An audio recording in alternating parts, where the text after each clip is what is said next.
ये साल था 2004 का, जब कैलिफोर्निया के क्यूपर्टिनो सिटी में एक बड़े प्रोजेक्ट पर काम चल रहा था। इस प्रोजेक्ट का नाम था प्रोजेक्ट पर्पल। इस प्रोजेक्ट के लिए जब हायरिंग चल रही थी तो उसमें एक शर्त रखी गई थी कि यहाँ पे लोगों को दिन रात काम करना पड़ेगा और जब तक प्रोजेक्ट कंप्लीट नहीं हो जाता बिल्डिंग से बाहर जाने की किसी को अनुमति नहीं होगी। टीम को बस इतना ही बताया गया था कि अब तक का दुनिया का सबसे बड़ा प्रोडक्ट होगा। ऐसा इसलिए किया जा रहा था क्योंकि जिसका एक प्रोजेक्ट था वो नहीं चाहता था कि प्रोडक्ट के तैयार होने तक कोई भी टीम मेंबर कंपनी छोड़े और प्रोजेक्ट की थोड़ी सी भी जानकारी बाहर लीक हो। और इसीलिए बिल्डिंग के आसपास में रहने वाले लोगों को भी नहीं पता था कि इस बिल्डिंग में एक्चुअली चल क्या रहा है। सैकड़ों इंजीनियर्स की टीम दिन रात मेहनत करती रही और 3 साल बाद साल 2007 में दुनिया ने इस प्रोडक्ट को देखा और ये प्रोडक्ट था आईफोन, जिसको सैन फ्रांसिस्को में सबसे पहले स्टीव जॉब्स ने पूरी दुनिया के सामने पेश किया था। And we are calling it iPhone. खैर इस इंसिडेंट को हुए आज 16 साल हो चुके हैं और अब तक आईफोन ने 2 अरब से ज्यादा आईफोन पूरी दुनिया में बेच दिया है। आईफोन के अगर सबसे बड़े मैन्युफैक्चरर की बात करें तो वो है फॉक्सकॉन, जो कि चाइना के चैंगजो सिटी, जिसे आईफोन सिटी भी कहा जाता है, वहां पे सबसे बड़े असेंबली लाइन में आईफोन मैन्युफैक्चर किया करती है। पूरे चाइना में एप्पल के करीब 95% से ज्यादा प्रोडक्ट मैन्युफैक्चर होते हैं। इस 20 साल पुरानी स्मार्टफोन इंडस्ट्री में चाइना का मैन्युफैक्चरिंग में वर्ल्ड डोमिनेंस है। दुनिया में बिकने वाले स्मार्टफोन्स में 67% चाइना में ही बने होते हैं और इंडिया का कंट्रीब्यूशन इसमें सिर्फ 16% है। लेकिन अब ये बदलने वाला है क्योंकि टाटा ग्रुप अब इंडिया में आईफोन की मैन्युफैक्चरिंग करने वाली है। उन्होंने अभी 1000 करोड़ रुपए में विस्टॉन नाम की कंपनी के मैन्युफैक्चरिंग यूनिट को इंडिया में खरीद लिया है और आने वाले अब 2 साल में देखेंगे 50,000 से ज्यादा यहाँ पे जॉब्स टाटा ग्रुप और आईफोन मिलकर इंडिया में प्रोड्यूस करने वाले हैं। तो इस वीडियो में हम पूरा आईफोन का खेल जानने की कोशिश करेंगे कि क्यों भारत में आईफोन इतना महंगा बिकता है और टाटा ग्रुप के आने के बाद इंडिया में कितना सस्ता हो जाएगा आईफोन और इससे भारत को सबसे बड़ा क्या फायदा होने वाला है। ये सब कुछ हम इस वीडियो में जानेंगे। दोस्तों ये एक डिटेल्ड आईफोन पे रिलेटेड केस स्टडी होने वाली है और इससे इंडिया कैसे बेनिफिट होगा, तो आप इस वीडियो को पूरा देखिएगा। Tata companies will start making iPhones here in India from India for domestic and global markets. The Tata Group, India's largest conglomerate, is reportedly nearing an agreement to acquire a factory from Apple supplier Wistron. Tata Group is set to manufacture Apple iPhones in India for both domestic and global markets. Apple wants to make in India and ship across the world. तो दोस्तों अगर हमें Apple का business समझना है तो इसके लिए हमें सबसे पहले उनकी मैन्युफैक्चरिंग प्रोसेस समझनी पड़ेगी। एप्पल यूएसए कैलिफोर्निया में अपने हेडक्वार्टर से सबसे पहले प्रोडक्ट की डिजाइनिंग से शुरुआत करती है। इसके बाद काम आता है इससे रिलेटेड कंपोनेंट्स जुटाने का, जिसमें memory chip, modem, camera module, microphone जैसे कई सारे कंपोनेंट्स को कंपनी को जुटाना होता है। और इन सब चीजों के लिए वो south Korea, Europe, China, Taiwan और जापान जैसे कंट्रीज से करीब 200 मैन्युफैक्चरर से अपना कंपोनेंट्स बनवाया करती है। सारे कंपोनेंट्स के मैन्युफैक्चरिंग के बाद ये सारे कंपोनेंट्स उठा के एप्पल के मैन्युफैक्चरर्स के पास भेज दिए जाते हैं, जो कि ताइवान की 3 कंपनीज हैं, विस्ट्रॉन, पेगाट्रॉन और फॉक्सकॉन। ये 3 कंपनियां ही सारा का सारा प्रोडक्शन आईफोन का किया करती हैं। अब आईफोन की डिजाइनिंग हो चुकी है, उसके कंपोनेंट्स मिल चुके हैं, उसका मैन्युफैक्चरर मिल चुका है, लेकिन अगला पार्ट आता है मैन्युफैक्चरिंग कहां पे होती है। तो एप्पल का सबसे बड़ा जो मैन्युफैक्चरिंग का जगह है वो है चाइना। चाइना में हर मिनट 350 से ज्यादा आईफोन्स मैन्युफैक्चर हुआ करते हैं। चाइना में एक जगह है ज़ेंगजो सिटी, जिसे कि आईफोन सिटी भी कहा जाता है। यहाँ फॉक्सकॉन ने दुनिया का सबसे बड़ा आईफोन मैन्युफैक्चरिंग सेंटर बनाया है, जिसमें करीब 3.5 लाख से ज्यादा एम्प्लॉय काम किया करते हैं और इसके साथ ही यहाँ पे 94 से ज्यादा प्रोडक्शन लाइंस भी हैं।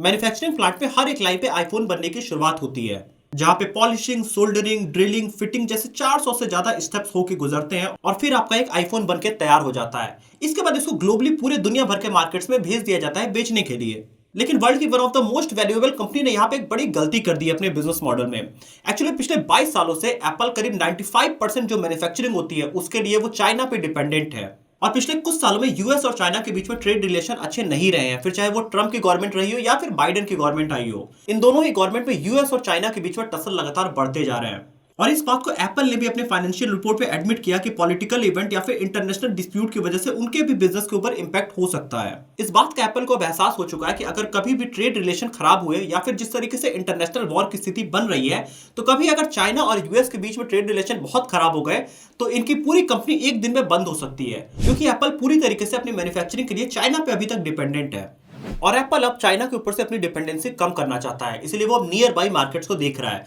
जो कि चाइना के आसपास के बड़े मार्केट्स में वियतनाम और इंडिया आ जाता है। वियतनाम को न चूज करने का सबसे बड़ा रीजन है कि वहां पे इंफ्रास्ट्रक्चर की हालत काफी ज्यादा खराब है और इसके साथ ही वहां पे क्राइम रेट काफी ज्यादा है। लेकिन मैन्युफैक्चरिंग के लिए इंडिया को चूज करने के पीछे एप्पल के 2 बड़े रीजंस हैं। सबसे पहली बात तो चाइना के ही तरह इंडिया में भी यहाँ पे काफी ज्यादा चीप लेबर्स इनको मिल जाते हैं, क्योंकि सैमसंग, वीवो और ओप्पो पहले से ही इंडिया में मैन्युफैक्चरिंग कर रही है, इसलिए अब एप्पल के सामने भी ये बड़ा एडवांटेज है। दूसरी बात, इंडिया भी अब आईफोन का काफी बड़ा मार्केट हो चुका है, जिस वजह से एप्पल अब इंडिया में ही अपना मैन्युफैक्चरिंग प्लांट सेटअप करना चाहती है। यूएस, चाइना, जापान और यूके के बाद आज इंडिया एप्पल का 5वां सबसे बड़ा मार्केट बन चुका है और इसीलिए एप्पल अब इंडिया में करीब 25% अपनी मैन्युफैक्चरिंग करना चाहती है, जिस वजह से उनका चाइना के ऊपर डिपेंडेंसी काफी कम हो जाए। लेकिन ऐसा नहीं है कि एप्पल के आईफोन्स इंडिया में मैन्युफैक्चर ही नहीं होते हैं। एप्पल के 3 जो सबसे बड़े मैन्युफैक्चरर हैं, उनमें से एक विस्ट्रॉन ने 2008 में इंडिया में एंट्री किया था और उस समय वो इंडिया में मोबाइल्स की रिपेयरिंग का काम किया करते थे। लेकिन साल 2017 में उन्होंने कर्नाटका में अपनी फैक्ट्री लगा के वहां पे आईफोन की मैन्युफैक्चरिंग शुरू किया और फिर पैकेट्रॉन और फॉक्सकॉन भी इंडिया में एंटर करते हैं और उन्होंने तमिलनाडु में अपनी मैन्युफैक्चरिंग सेटअप किया और वहां पे भी आईफोन की मैन्युफैक्चरिंग शुरू हो गई।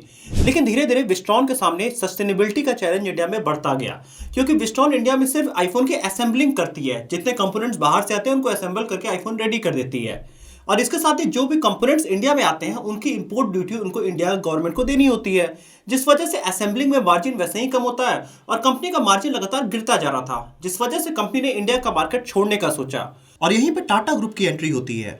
अब टाटा भी इंडिया में आईफोन्स की मैन्युफैक्चरिंग करेगी। लेकिन सोचने वाली बात है कि टाटा जैसी कंपनी ऐसे बिजनेस में क्यों एंट्री कर रही है जहां पे लॉस की वजह से विस्ट्रॉन ने मार्केट छोड़ दिया है। टाटा ग्रुप ने मार्केट की इस बड़ी अपॉर्चुनिटी को एनालाइज किया। बेसिकली टाटा ग्रुप ने 3 मार्केट में बड़ी अपॉर्चुनिटी देखी। एप्पल अगले 2 सालों में इंडिया में करीब 25% मैन्युफैक्चरिंग करने वाला है, जो कि अभी वो सिर्फ 7% मैन्युफैक्चरिंग इंडिया में किया करता है। साल 2021 में ये नंबर सिर्फ 1% का था। तो आप जानते हैं कि इस 7% मैन्युफैक्चरिंग के लिए एप्पल इंडिया में करीब $7 बिलियन का धंधा किया करता है। तो आप यहाँ पे एक बड़ी अपॉर्चुनिटी देख सकते हैं कि 2025 तक एप्पल जब 5 करोड़ फोन्स इंडिया में मैन्युफैक्चर करेगा, उस समय कितना बड़ा ग्लोबल एडवांटेज रहेगा इंडिया के पास। तो यहाँ पे टाटा ग्रुप अगर इस बिजनेस पे एंटर करता है तो उनके लिए बहुत ही ज्यादा प्रॉफिट आने वाले टाइम में बनने वाला है। दूसरा बड़ा रीजन है कि एप्पल की मैन्युफैक्चरिंग इंडिया में काफी ज्यादा कॉस्टली है, क्योंकि जितने भी कंपोनेंट्स इंपोर्ट करने होते हैं उसके लिए इंडियन गवर्नमेंट्स को काफी ज्यादा इंपोर्ट ड्यूटी देना होता है और इसीलिए अब एप्पल चाहती है कि जब वो 25% मैन्युफैक्चरिंग इंडिया में करे तो कंपोनेंट्स भी इंडिया में ही मैन्युफैक्चर हो और इसके लिए अपने चाइनीज बैटरी मैन्युफैक्चरर डीजे को एप्पल ने इंडिया में बैटरी की फैक्ट्री लगाने को बोला है। इसके अलावा ताइवान की बैटरी मैन्युफैक्चरर सिम्प्लो टेक्नोलॉजी भी इंडिया में आईफोन 16 की बैटरी बनाएगी। इसके अलावा एप्पल का Japanese supplier TDK battery cell भी हरियाणा के मानेसर में 180 एकड़ में एक प्लांट लगा रहा है और यहाँ पे 2025 से ये बैटरी की मैन्युफैक्चरिंग करना एप्पल के लिए शुरू कर देंगे। और यही टाटा के लिए एक एज भी है, क्योंकि अगर कंपोनेंट्स भी इंडिया में मैन्युफैक्चर होंगे तो टाटा को हाई इंपोर्ट ड्यूटी देके कंपोनेंट्स इंडिया में इंपोर्ट नहीं करने होंगे, जिस वजह से ओवरऑल जो आईफोन की कॉस्ट होगी वो काफी ज्यादा इंडिया में कम हो जाएगी। एप्पल की अगर तीसरे सबसे बड़ी अपॉर्चुनिटी को देखें तो इंडिया एक बड़ा आईफोन का मार्केट बनता जा रहा है। आज एप्पल यूथ में काफी ज्यादा पसंद किया जाता है इंडिया में।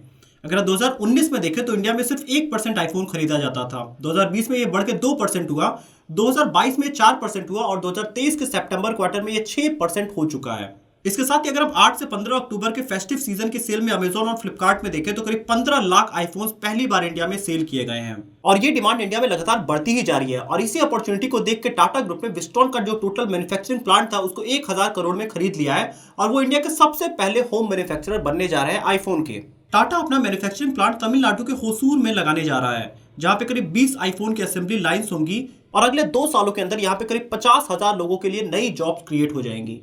इस मैन्युफैक्चरिंग प्लांट को अगले 12 से 18 महीनों में शुरुआत करने का टारगेट दिया गया है। इसके साथ ही टाटा इंडिया में 100 से ज्यादा स्टोर्स भी एप्पल के खोलने जा रही है, जहां पे वो एप्पल के प्रोडक्ट बेचेगी। तो ओवरऑल अब टाटा आईफोन को मैन्युफैक्चर भी करेगी और उसके साथ ही वो इंडियन मार्केट्स में इसको सेल भी करेगी। तो दोस्तों, इसका सबसे बड़ा फायदा क्या होगा? इसके लिए हमें आईफोन 15 का प्राइस समझना पड़ेगा। एक आईफोन 15 का प्राइस इंडिया में करीब 79,900 है, वहीं यूएस में करीब 66,000 है और चाइना में ये करीब 69,000 है। तो अगर टाटा ग्रुप इंडिया में मैन्युफैक्चरिंग करना शुरू कर देती है तो इंडिया में भी आईफोन के प्राइस यूएस और चाइना के बराबर हो जाएंगे। अब दोस्तों, सबसे इंपॉर्टेंट है कि इससे इंडिया का क्या फायदा होने वाला है। तो दोस्तों, यहाँ पे इंडिया को 3 तरीके से बड़ा फायदा होगा। सबसे पहले इनका वर्ल्ड मार्केट में चाइना के सामने एक बड़ा डोमिनेंस बनता जाएगा। इसके साथ ही जिस तरीके से दुनिया की बाकी कंपनीज जैसे टेस्ला भी इंडिया में मैन्युफैक्चरिंग प्लांट लगाने जा रही है, तो पूरी दुनिया के और कंपनीज को भी इंडिया एक अल्टरनेटिव ऑप्शन की तरह दिखाई देगा और इंडिया में ओवरऑल जो मार्केट है मैन्युफैक्चरिंग का वो लगातार बढ़ता जाएगा। जिस तरीके से चाइना का एक मैन्युफैक्चरिंग मार्केट डेवलप हुआ, वैसे ही फ्यूचर में इंडिया का भी मार्केट डेवलप हो सकता है। और तीसरा जो इंडिया को बड़ा फायदा होगा कि यहाँ पे इंडिया में काफी सारा फॉरेन करेंसी आएगा और इसके साथ ही ढेरों जॉब अपॉर्चुनिटीज बढ़ती जाएंगी, क्योंकि सैमसंग, वीवो और ओप्पो के इंडिया में मैन्युफैक्चरिंग शुरू करने के बाद जब एप्पल भी इंडिया में आ जाएगी तो इंडिया भी स्मार्टफोन मैन्युफैक्चरिंग का एक बड़ा हब बन जाएगा। तो दोस्तों, आप कमेंट ऑप्शन में लिख के बताइए कि क्या फ्यूचर में ऐसा होने वाला है कि इंडिया भी एक बड़ा मार्केट आईफोन के लिए तैयार हो जाएगा। आप कमेंट ऑप्शन में जरूर लिख के बताइएगा कि आपको ये केस स्टडी कैसी लगी। वीडियो अच्छी लगी तो वीडियो को लाइक करिएगा, चैनल को सब्सक्राइब करिएगा और अपने व्यूज जरूर कमेंट में लिखिएगा, क्योंकि हम आपके सारे कमेंट पढ़ा करते हैं।